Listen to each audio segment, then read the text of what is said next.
የኢትዮጵያ ሀገራዊ ምክክር ኮሚሽን የአካታችነትና አሳታፊነት መርህን ተግባራዊ በማድረግ ሁሉም ኢትዮጵያዊ የሚሳተፍበት ምክክር እያካሄደ ይገኛል። ኮሚሽኑ በውጭ የሚኖሩ ኢትዮጵያውያንና ትውልደ ኢትዮጵያውያንም በሀገራቸው ጉዳይ ያገባቸዋል በሚል እምነት በዚህ ታሪካዊ የምክክር ሂደት እንዲሳተፉ አድርጓል። እንደዚህ አይነት ኮሚሽን አቋቁሞ በየአገሩ ሄዶ ዲያስፖራውን መድረሱ ይሄ ትልቅ ስራ ነው የተሰራው፣ ትልቅ ፋይዳ ነው ያለው።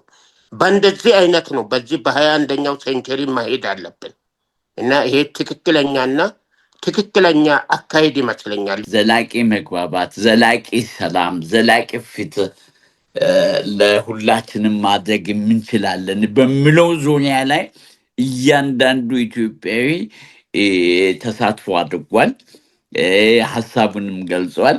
እንደገና ጠቃሚ ምክሮችን ይዘው እንደተመለሱ በደንብ ተማመናለሁ። ሆኖም በውጭ ሀገራት በተካሄዱ የአጀንዳ ማሰባሰብ ሂደቶች ወቅት በተወሰኑ ቦታዎች ላይ ተቃውሞዎች ከአዳራሽ ውጭም ከውስጥም ኮሚሽኑን አጋጥመውታል። ይህ ሀገር እንደ ሀገር ጸንታ እንድትቆይ መፍትሄ የሚያፈላልግ ተቋምን የመግፋቱ ተግባር በዲያስፖራው ዘንድ መታየቱ ብዙዎችን ወዴት እየሄድን ነው ብለው እንዲጠይቁ አድርጓል። የምንቃወመው ነገር ምንድን ነው የሚለው ነው። ይህን መንግስት ብንቃወምም ሀገራዊ ግንባታ ላይ ለምን አንሳተፍም?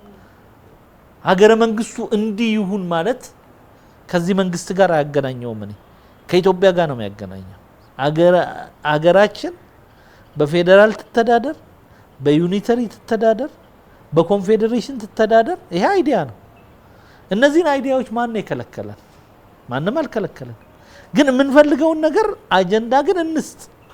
ምክንያቱም ይሄ የመንግስት ጉዳይ ሳይሆን የአገረ መንግስት ጉዳይ ነው። ጥያቄም ካለ በእንደዚህ በአመት ሳይሆን በትክክለኛ መንገድ እንደዚህ አይነት ፕላትፎርሞችን ተጠቅመን ጥያቄያችን ምላሽ ቢያገኝ ብዙ ነገሮች አሉ። እነዛ ሊስተካከሉ የሚችሉ አንደኛውም ያንን ምክክር ኮሚሽኑን ያን ፕላትፎርሙ ቢጠቀሙ መልካም ነው ይላሉ። ምክክር ጦር የሚማዘዙበት ሳይሆን ሀሳብ የሚሰጥበት ነው። የምናዋጣው ሀሳብም የተሻለች ሀገር እንድትኖረን የሚያደርግ ነው። ደግሞስ ዲያስፖራው ጭምር ከሀገር እንዲሰደድ ያደረጉ መሰረታዊ ችግሮችንና ለዘመናት ሲጠይቃቸው የነበሩ ጥያቄዎች ምላሽ እንዲያገኙ ከዚህ የተሻለ መድረክ ከወዴትስ ይኖራል?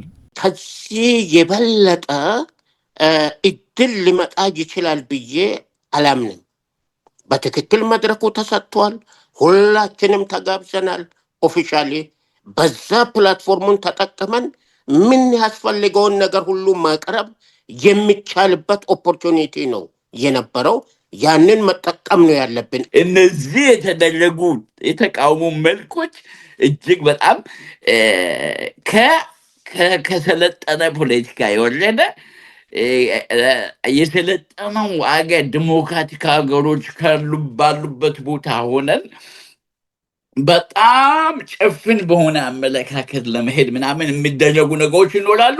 መነጋገርን የመሰለ ሶሉሽን የለም። ምንም አይነት ይሁን ምንም አይነት አቋም ያዝ፣ ምንም አይነት አቋም መንግስትን መቃወም መብት ቢሆንም አንዳንድ ተቃውሞዎች ግን ከዚህ ተሻግረው የሀገርን ጥቅምና ክብር ጭምር የሚያሳጡ ሲሆኑ ይታያሉ። በተወሰኑ ሀገራት የታየው የተቃውሞ አካሄድም ከዚህ አንጻር ስሁት መንገድ ሆኖ ይገኛል። አንዳንድ ጊዜ ኢቭን ተቃዋሚኑን ኢቭን መንግስት ይጠቀምበት ማለት እሺ ዘወርስቱ መንግስት ማኒፑሌት የሚያደርገው ነው።